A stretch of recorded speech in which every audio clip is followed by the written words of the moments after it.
Welcome Phantom friends to another video, and thank you so much for all of your support. I know that I have not been updating very frequently, and that's just mostly due to some personal stuff, and I am very sorry about that, but I'm definitely getting out what I can. Also, I know my hair is like a hot mess right now. That will be fixed next week. But until then, we're gonna make up for it with the makeup, hopefully. Anyway, so today we're gonna go with some of the things that have kind of bothered me over the years. Things that I've just, picked up on, those things that you wonder about when you're alone and have time to think. So today, we're doing Phantom Shower Thoughts. Let's get started. So, Christine is Swedish, but her last name is Daye, which is French.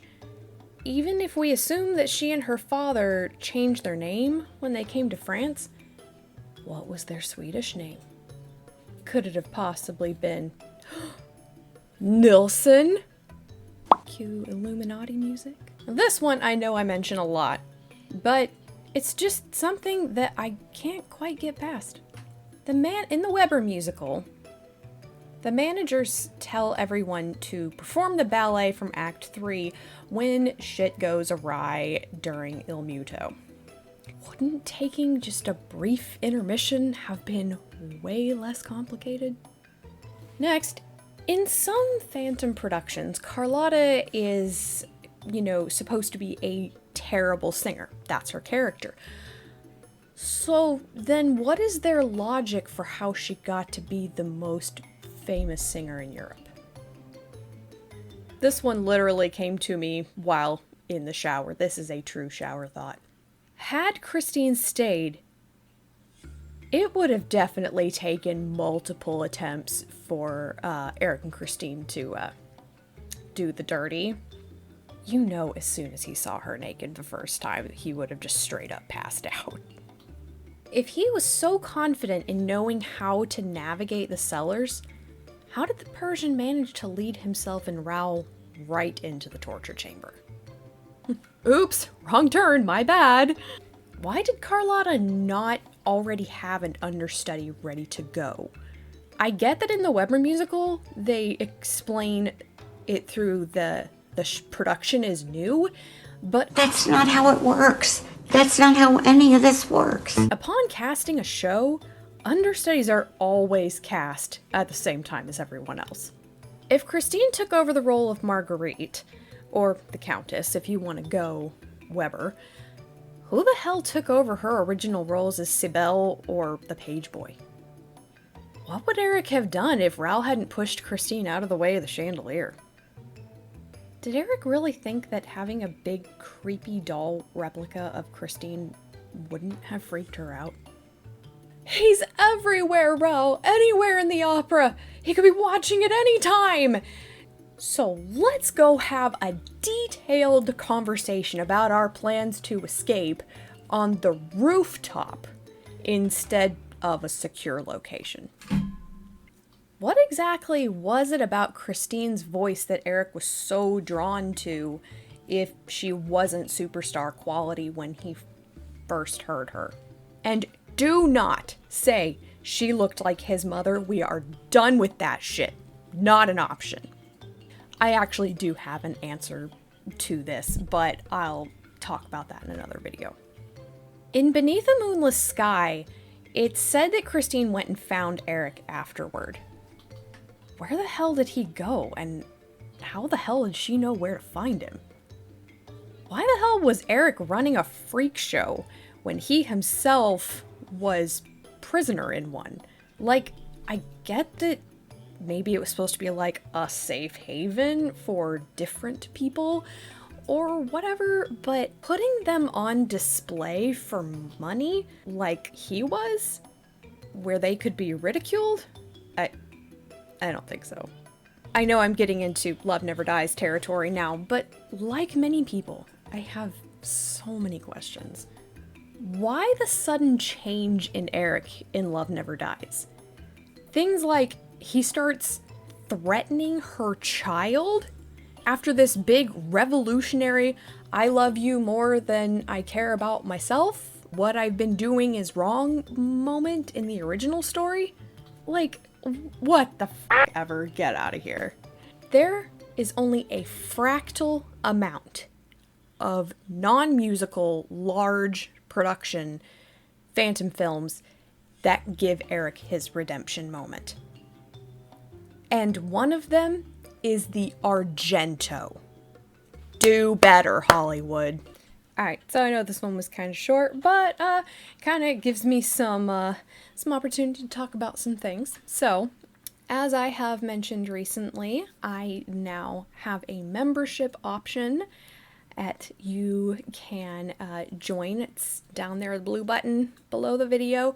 You get all kinds of awesome perks, including the ability to chat with me and other friends in a Discord that only we have access to. There's also the opportunity for seeing videos early, exclusive videos, and all kinds of great stuff, and I'm always adding more, so check out those benefits. You don't have to donate much. I'm just not trying to be that kind of person. So if you would like to support the channel and get some awesome perks, I would be so grateful and would love to chat with you. There is also merch that is available, and I am constantly adding new things. The link is in the description below. And I have mentioned this before. If you buy merch and take a picture and tag me on Instagram, then I will grab your picture and give you a little shout out at the end of my next video. Finally, and if you've made it this far, I thank you. You are a real trooper, real fan here. I did just kind of want to address, I know that most of you guys originally were here for my Phantom reviews, and I know that they have been super sparse. It's been a really long time since I've actually done a review, and I know some people are kind of like upset about that. I hope that you don't unsubscribe because of that. I feel a little bit like J.R.R. Martin up in here, and I'm constantly like, I promise they're coming. I'm going to start doing them again. Seriously, I have not given up on reviews. There's plenty that I really, really want to do. In fact, I've been keeping up kind of with the Phantom reviewer off and on, and especially now that he's kind of said to me, I am passing the baton to you, and you're kind of the new Phantom reviewer, because he is really starting to upload less and less, and so, you know, I've been handed a big responsibility. Brings a little tear to my eye.